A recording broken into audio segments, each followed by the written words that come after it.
ቤተሰብ ቡዜ እንግዲህ በሚያሳዝን ሁኔታ ራሷን ስታ ሆስፒታል ገብታለች ማለት ነው። ሩታ ያመጣችው ጣታ ሁሉንም እንዳለ ህመምተኛ አድርገዋለች። እንግዲህ ሄርሜላም ትናንት ማታ ላይ ራሷን ስታ ሆስፒታል እንደገባች መረጃዎች ወጥተዋል ማለት ነው። ቡዜ ደግሞ አብርሽን አጥቼ መኖር አልችልም፣ እኔ የምኖረው ለአብርሽ ነው፣ እኔ የምኖረው ለአብርሽና ለአብርሽ ብቻ ነው። በቃ ወንድሜ እየተጎዳ ማየት አልፈልግም። እኔ መጀመሪያ ቅበሩኝ፣ የወንድሜ ጉዳት የወንድሜ የሆነ ነገር እኔ ሁሌ እያየው ቁስል መሆን አልፈልግም እና ቅበሩኝ ብላ መድኃኒት ልትጠጣው ሆኖ ምናምን ጋሽዬ ይዟተይ እንግዲህ ሆስፒታል ነው ያለችው በአሁኑ ሰዓት ማለት ነው።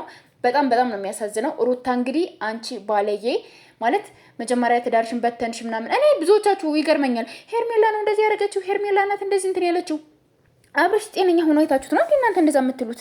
አብርሽ ምን አይነት ጤና እያያችሁበት ነው ያላችሁ? የአብርሽ አነጋገር፣ የአብርሽ ወሬ፣ የአብርሽ አሳሳቅ፣ የአብርሽ መልክ እንደዚህ ነው። ትናንትና በቀደም እንዳያችሁት የዚህን አይነት መልክ ነው አብርሽ አለው? እስኪ ንገሩኝ። አብርሽ እንደዚህ አይነት መልክ ነው ወይ ያለው? አብርሽ ከመቼ ወዲህ ይሄን እንደዚህ አይነት አነጋገር፣ እንደዚህ አይነት መልክ ከመቼ ጀምሮ ነው ያለው? አብርሽ እኮ በራሱ አንደበት አይደለም እየተናገረ ያለው።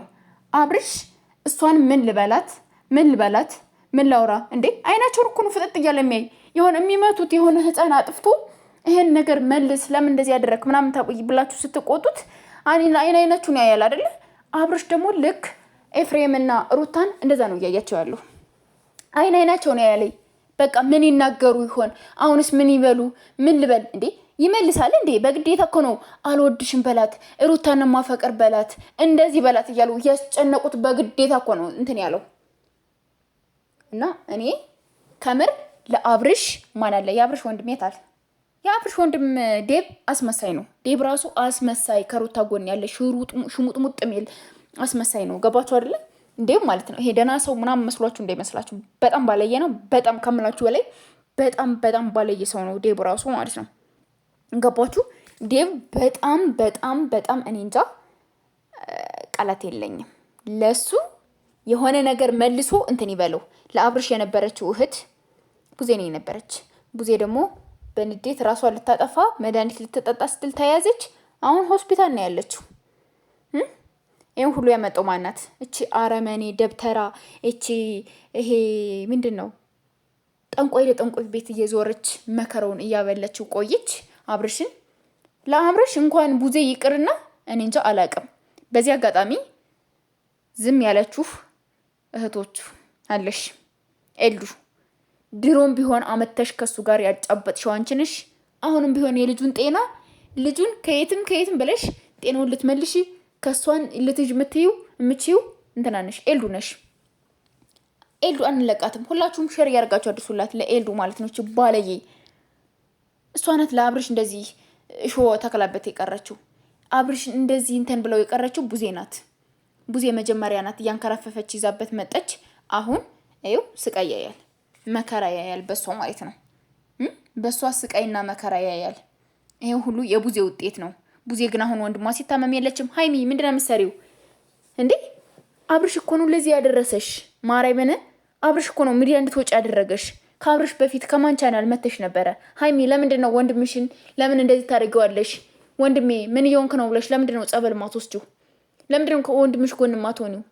ወንድምሽ ነገ ከዛ ከሞተ በኋላ ምናምን አፈር ሲለብስ ወይኔ ወንድሜ ልትይ ልታለቅሺ፣ የዛኔ እኮ ማንኛውም ያለቅስለታል። አብርሽ ለቡታጀራ ልጆች ምን ያህል ዋጋ እንደከፈለ፣ ምን ያህል የእነሱን ማደግ እንደሚፈልግ፣ ስንት ልጆች እንዳሳደገ፣ ስንት ልጆች እንዳነሳ ተመልከቱ። የት ናችሁ እናንተ? የት ነው ያላችሁ? ምንድነው እያደረጋችሁለት ያላችሁ? ምንድነው? ለየትኛው ነገሩ ነው ለየትኛው ችግሩ ነው የደረሳችሁለት እናንተ? ቢያንስ እንኳን ከአጋንንት ጋር ታስሮ ሲኖር አለውልህ ብላችሁ አታነሱትም? እኛ አለንልህ አትሉትም?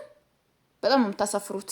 በጣም ታሳፍራላችሁ። እና ቡቹ ምናምን የምትባሉ ሰዎች ማለት ነው በጣም ታሳፍራላችሁ። እና ኤልዱ አትለቀቂም።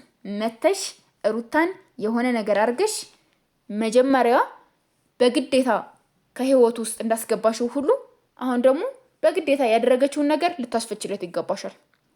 በግዴታ ማለት ነው። ይሄ ማንም የሚለቅሽ ዝም የምትባይበት ምናምን አይደለም። ቡዜ መያዝ ያለብሽ ተረጋግተሽ ወንድምሽን ማዳን፣ ለወንድምሽ መቆም። ወንድሜ ምንድነው የሆንከው? እኔ ያለሁልህ ከጎንህ እኔ መድኃኒት እሆናለሁ፣ እኔ የትኛውንም በሽታ አስወግድልሃለሁ አለውልህ ብለሽ እንትን ማለት ሲገባሽ አንቺ ቀድመሽ ትወርቂያለሽ እንዴ? ለምን እንደዚህ ትሆኛለሽ?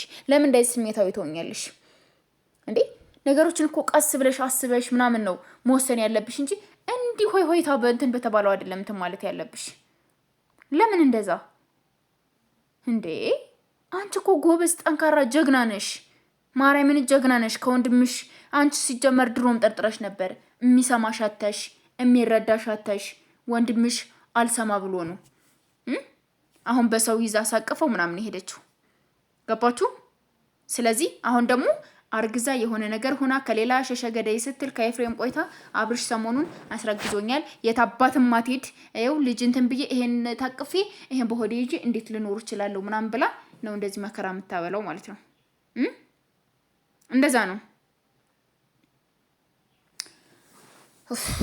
ያስጠላል ከምር በጣም በጣም በጣም ነው የሚያስጠላ። እኔ ሩታ መጨረሻሽ ምን እንደሚሆን ብቻ ጠብቂ።